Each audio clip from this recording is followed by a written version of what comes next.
Hello again. After the first video that we've done, I didn't introduce myself properly. So if you allow me some of your time, I would like to do that now if possible. In fact, I don't only have one name, I've got three names. My first being, of course, my oldest one, is Nick Costello, or Nico as they used to call me back in my day and my mates. And my second name is Karma Waltza, which is my Buddha's name, which was given to me by a Buddhist monk from Tibet in Hong Kong, who has taught me a great deal, and I'm very thankful to. My third name, which I'm very proud of, is Chu, from my grandmaster, who on his passing to the other side, left word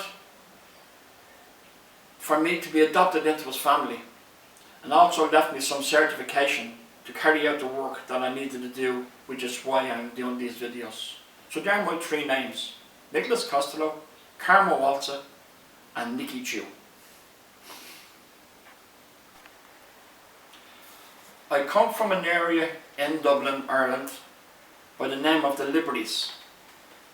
The Liberties is a very special place. It is our working class area, and back in the day it was very, very poor, but had great community spirit and had great people come from it who had a great hand in freeing Ireland from the British back in the day. My own family had a great bearing in that as well. It stood to me later on when I went to Hong Kong and seeing the working class people in Hong Kong, how hard they worked and how decent and honest they were as well, as in the Liberties. This had a great bearing on my life. So I'll always be proud to say I'm from the Liberties in Dublin. If you wish to go onto Amazon and find more about my life there, you can attain a book called The Coalman, the Dragon and the Buddha. I delivered coal with my father off the back of a horse and car. And then I learned about the Buddha, and then the dragon, which is why I'm doing this video as well, to teach you about the dragon. People ask me why I joined Kung Fu. This year I'm 50 years doing Kung Fu. Back then, my father wanted me to join boxing club. He was a very famous boxer, which I did before I was married. I did actually do as he asked, but I didn't like hurting people. Because remember I told you I was delivering coal off the back of a horse and car. I'd be carrying coal up 4 stories. So my right shoulder was very, very powerful. And any time I hit somebody, which I did not like doing, and still don't, they stayed hit. So that brought me on to looking for something else, which I found Kung Fu in Dublin at the time. Found out it wasn't genuine Kung Fu and went about finding the real Kung Fu, which I did, and has brought me on a completely different path. So I started the basic to please my father. So there you go on that. After starting Kung Fu and many years going to London each month to learn the Kung Fu from Mr. Stang, he introduced me to a gentleman called Jeju Wang, who was a Tai Chi teacher. At first I didn't particularly like the Tai Chi because it wasn't fast or it wasn't furious enough for me, but I actually ended up enjoying it and become very good friends with Mr. Wang, who also passed away sometime later.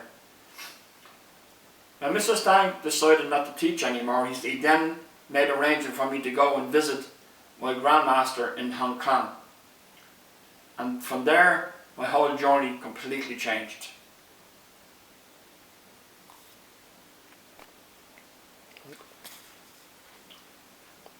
When arriving in Hong Kong, I fell in love with Hong Kong. I also fell in love with its people. Friendly, hard-working people and very honest. Of course there are dishonest people everywhere, also in Hong Kong. But the hard-working person in Hong Kong is very honest and very friendly. On meeting my grandmaster, he changed my perception of what Kung Fu really is. He told me on my first couple of days there, I will not learn Kung Fu unless you learn it through the heart.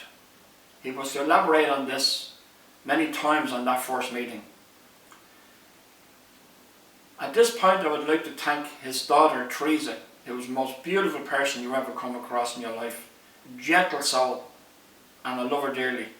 She's now married to Mark and lives in Oregon in America. If it wasn't for Teresa, there'd be no translators and nobody to guide me all the way through the times I went to Hong Kong. So again, Teresa, thank you very, very much. Qigong went down to teach me that the way I was thinking of Kung Fu was wrong. That it wasn't meant for fighting. It wasn't meant for aggression or demonstration or any of those things. He went on to teach me that Kung Fu is about expanding my spirituality within the earth and the universe. He told me that unless you learn Kung Fu through the heart, you will never know Kung Fu. You might know its movements, but you will never know Kung Fu. I can elaborate on that later on. Thank you.